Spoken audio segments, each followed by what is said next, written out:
Staples Center at the Western Conference Finals. The Jump Crew is here, and so is Steph Curry. Just ran out onto the court. Got some cheers, guys, which tells me that there's Warriors fans in the house. But we know what the environment is like in this building. The Blazers fans will be the loudest tonight. It's red and black in here. Absolutely. And in fact, guys, Steph told me he's a little worried about his parents in this arena, in this game, because of course, you know, they've been wearing the split jerseys for him and his brother Seth, but he said that he would, you know, go to his habit of looking up into the stands after he scored, and he felt that, you know, his parents were there and everyone was cheering around them and all of that, and he thought with all the Blazers fans here being around his parents, maybe they wouldn't be cheering so loud for him. And he was like, yeah, I'm a little afraid to even look up there. Maybe they won't be rooting for me as much. You know, I just watched his brother Seth. He goes through almost the exact same dribbling routine. Nobody pays attention to it. It's almost like they were raised by the same man. I know. They have the same idea. Unbelievable. Now, there's so much energy in the building tonight. I know the Blazers are down 0-2, but people are so thrilled to have another conference finals here because, guys, oh, look at this. It has not been since the year 2000. 19 years since there was a conference finals game played in this building. The last one, Mr. Scottie Pippen's Blazers won Game 6 against the LA Lakers. We're not even going to talk, Scottie, about how the series ended. We're just going to stop time right here. What do you remember about this night? By the way, time did stop because it looks exactly the same. I know. He 100% does. Actually, it was great, you know, just playing in front of these fans and getting to a point where, you know, they hadn't been in a while, I guess, probably since we played the Blazers as the Bulls in the finals. So it was great for me to come here and sort of rejuvenate my career in front of these fans. And a very different way, right? Because I covered your late Bulls teams, right? That second three-peat. And especially by 1998, I have never seen to this day anything like it. Every arena you guys went to, it was, you know, the rock star show came to town. And people talked about the Warriors run in 2016 with the 73 wins being similar. It really wasn't, because that was Michael Jordan and you after you had already won 5 rings. Yes. Right? It was insane. I had never been around something like that. And for you to go to that kind of pressure and attention to up here in Portland, where we had a really deep team with you, what was that switch like? Well, I tell you, it was a lot less pressure playing here in Portland compared to being in Chicago, but I wanted to win here more than anything. Just the fans, the support that they give you night in and night out, and knowing that, you know, you're the only show in town, and the energy that they put into this team night in and night out, win or lose, they're the same fans. And it was great for us to give it that run, but we did come up short. I mean, you not going to talk about Game 7, right? We'll talk about Game 6. Skip Game 7. That's right. And you got to play with such fun guys, right?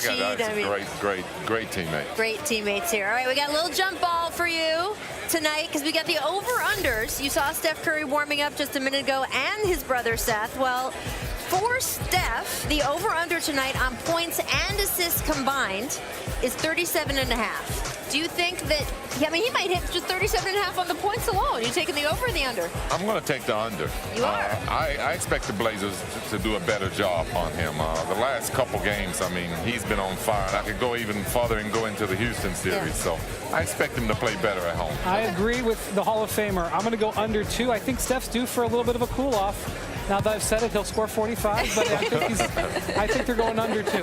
All right, we've got both brothers on the screen here, so let's go over to Seth Curry. The over-under in Vegas tonight, they're predicting a cool-off for him as well, which happens with role players, right? He probably played one of the games of his life in Game 2. They're saying that the over-under for his combined points, rebounds, and assists is 11.5. Now, he scored 16 points, just the points, in the last game. 19 if you total them all up in the last game, the way they're totaling them up. Over-under, what are you taking on the little brother? Is it too late for me to put up a bet? I'm going over. I feel like he's going over. He's got a lot of open shots in this series that he's missed, so I expect him to have his highest Agree score. with the Hall of Famer that they're trapping the heck out of Damian Lillard. Yes. Right. It's freeing up shots for the role players. That's why we've seen Harkless score more. I think he'll get a lot of open shots. I think he's going to go over that just on points. Wow. Yes. All right. Well, let's talk about the other Splash brother, too, because Klay Thompson is being marked by Vegas for 23.5 as his over-under on points. What do you think? I would have to put him over. Okay. I feel like this is going to be a big game. He's always been a good shooter when it comes to going on the road, and I think they rely on his shooting on the road. I would like to disagree with the 6-time champ, but I am also going over. Hometown, Klay is very comfortable here, Yes. loves it. I say he is comfortable in this building. I say Steph is a little off his game.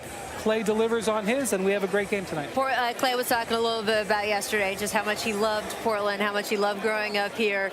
And he really does, I would say, project the vibe of this town as well. You're right He's about got that. the flannel, right? He walked in the building with the flannel. You're killing me, Smalls. He's got the whole number on. That is killing it. He stopped at Blue Star Donuts? No, he probably did. No, come on. He's got the game face. He does have the game face, no question. I love seeing when the Klay games, when he breaks out. We've talked so much about Steph without Kevin Durant and how his game changes. But honestly, I think Klay's game might change the most with Kevin Durant out, just with the number of touches that he gets, right, Scotty? I think you're right. I think everybody benefits, but Klay benefits the most because I think his teammates tend to re-pick, back pick, and do everything, and it really opens up his all-around game. He gets layups, he gets his mid-range, and he also gets those offensive rebound threes. Yep, absolutely. When you go from number 3 option to number 2 option, up goes your point. Well, we know he doesn't need to dribble. He just needs the touches. That's all he needs. All right, Brian, we're going to do the combo here. So better bet.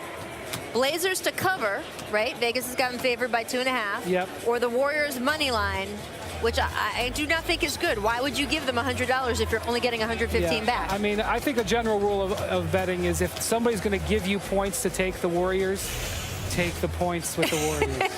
That's what I would do. I think the Blazers are going to give them a heck of a game, but if there's a plus next to the Warriors, that's a good bet, I think. So we're watching the Blazers side warm up right now, Scotty. What do you think, sort of, if you're Terry Stotts, if you're in that locker room, if you were the guest speaker tonight, what would you be saying about the big picture? Not the X's and O's, but just how they should go out on the court. Turnovers. Really? Turnovers. We must not turn the ball over and allow this team to feed off of it. I think in the first game, for sure, Damon, as we know, had too many turnovers. And I felt like in the second game, they limit their turnovers. But when you get home, you get a little bit more comfortable. But I think they got to realize that this Golden State team is a real good defensive team. They feed off of turnovers. And that's where they score a lot of points. They have to limit that. Damian Lillard is averaging 14 shots a game in these first 2 games, 12 in game 1, 16 in game 2. He averaged 21 a game in the last series, 23 a game in the OKC series. He has got to get looks. Now, I know what he would say. He would say, look, they are double teaming me. They are forcing the ball out of my hand. But he has got to overcome that. I also think I don't think he's been very decisive. He's been caught in the air. That's what Scotty was saying. He's got to just come with more force. Yeah, I think he's got to have a clarity to his game tonight. This is his building. This is where he's had so many good feelings. Be decisive. I don't care if he takes 5 or 6 more bad shots. He's got to take those shots. The Blazers need the points. Well, this is it, right? I mean, they know that if they go down 3-0, that's pretty much a wrap on this series. And this is a team that has been in that position. Look, they lost every game they played against the Oklahoma City Thunder during the regular season. They were not favored in that series, and they came back and won that series.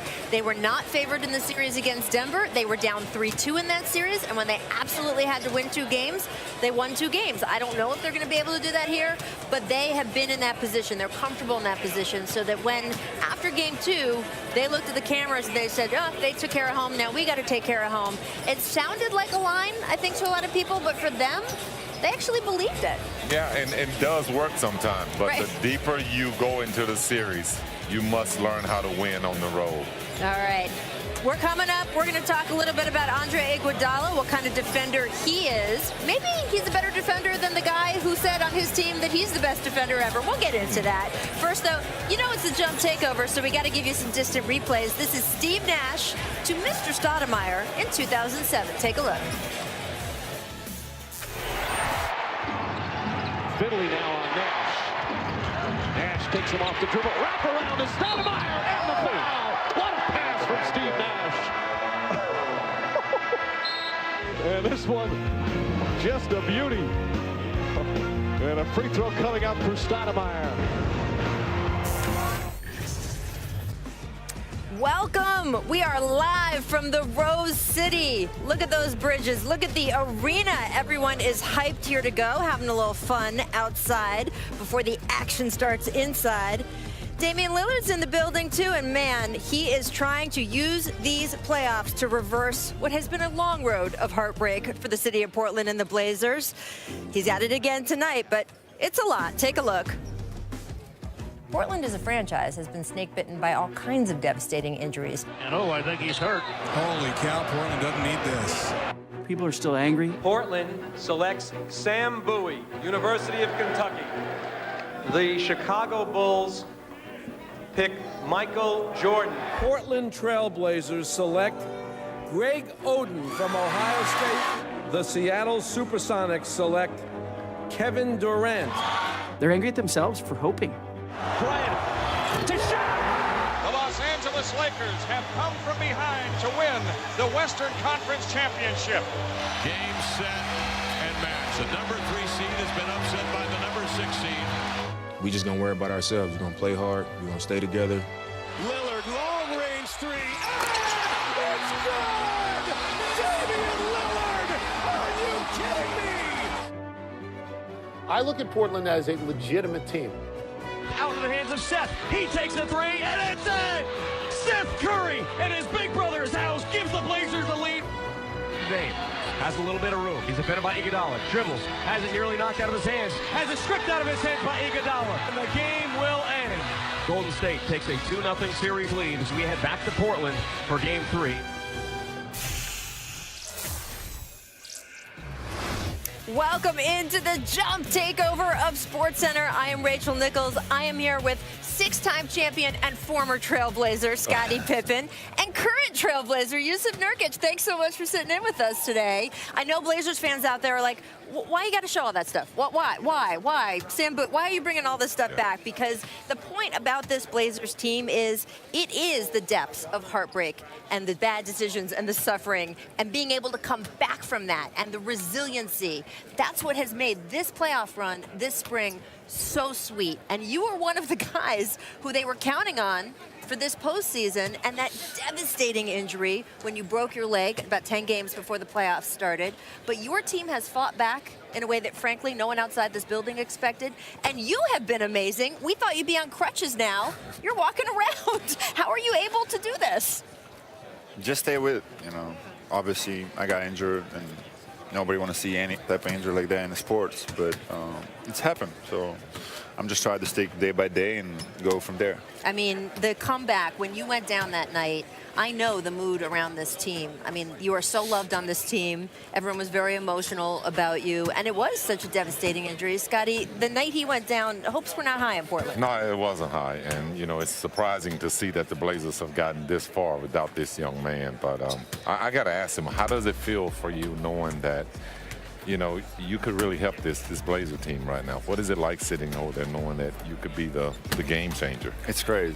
I mean, just to know how much you can help team and how much you make everybody better and how much enjoy playing with everybody there. And I think, you know, everything happened for a reason. And when this thing happened, I think everybody kind of faced more reality. You know, I should be blessed to play in these playoffs and take the best of playoffs.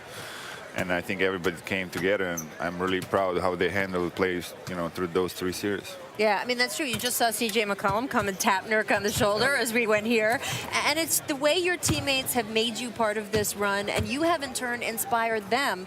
You came to the court unexpectedly during that Oklahoma City series. You walked in here. No one thought you weren't really allowed to be here, right? Because they were worried that someone was going to run into your leg if you were on the bench. You were sitting at home. It's the 3rd quarter. And you just said, I got to be with my guys, right? My doctor told me, no, don't go. But, I was in the couch and watching the TV and game. And, you know, in the first couple weeks, it's just, you know, you can't really, it's hard to watch basketball again. And I was watching the game, and, you know, everything kind of slow. I know arena is here need a little bit just to, you know, blow out everything. And I was like, I asked my girlfriend basically how fast you can be ready. So she was like, fast or how long? Right. And we get ready, and, you know, by the time I decided to get ready, it was like 4 minutes to go in the 3rd quarter. That's crazy. And, you know, I know the game going to be long, very long, and I tried to, you know, I still have a 25-minute drive from my home to the arena. I was like, even if I'm not making, I'm going to meet them in the locker room and give them support, just, you know, who I am as a person. And so I show up here, and it was like 2 minutes, something like that. And we down 10. So I was like, I'm going out there. Like, I can't. I'm just too close to be in the locker room and watching. So I'm show up, and everything else, you guys know what happened. So the arena went absolutely crazy. The fact that you are such an important part of this team, that just walking in the building can change the momentum for a game you're not even playing in, speaks so much to you and how close your teammates are. And frankly, I think the shirt you were wearing that night had something to do with it. I'm just going to say it. Can we show that? Because you have never been shy about the trash talk, about standing up for yourself and your teammates. And you wore a shirt that night. See, the jacket's closed, but we'll see it in a minute. It says, "Got bricks?" Next question. That would be a Russell Westbrook reference, just in case nobody was aware of that. Can you tell me why you decided, when you were getting ready so quick, I got to put this shirt on? Actually, my friend made me a shirt the night before, but I talking to myself and to doctors, and everybody was like, "No, don't go." Right. So just in case, something gonna happen crazy in my mind and go, I have to have something. But then when you just look at our team, there's such a great group of guys. There's nobody like Draymond Green type of player, or somebody who can turn around energy, or turn around whatever we play bad out there, we can change the rhythm. Yeah. So I think for us, when we play with the edge and a little bit something really sportship, not non-sport thing. So I never tried to injure anybody or something like that, but I feel when we play with the edge, we're a pretty good team and tough to handle. So that's what I try to bring, even I'm not playing and it's really difficult for me, but I understand I'm going to come back. So it's not like I'm done. Right. I'm 24 years old. Absolutely, so. man. No, I mean, you've seen Paul George come back from a very similar injury, and he was in the MVP conversation this year. So you can definitely come back. As I said, CJ tapped him on the shoulder as he was out here. That might be partly because they're tight, but also partly because, can we show, I'm not going to make it get up. We took a shot of it earlier. The jacket that Nurk is wearing today is amazing. That's the back of it. Wow. Representing. Now see why CJ tapped him on the back. Right, see? Yes. I mean, he's put him on the Iron Throne. You're ready. Ready for Game of Thrones? I got a question to ask you. I'm going to ask you similar to what your girlfriend asked you, or what you asked your girlfriend. How long is it going to take you to get ready? How long will it take us to get there?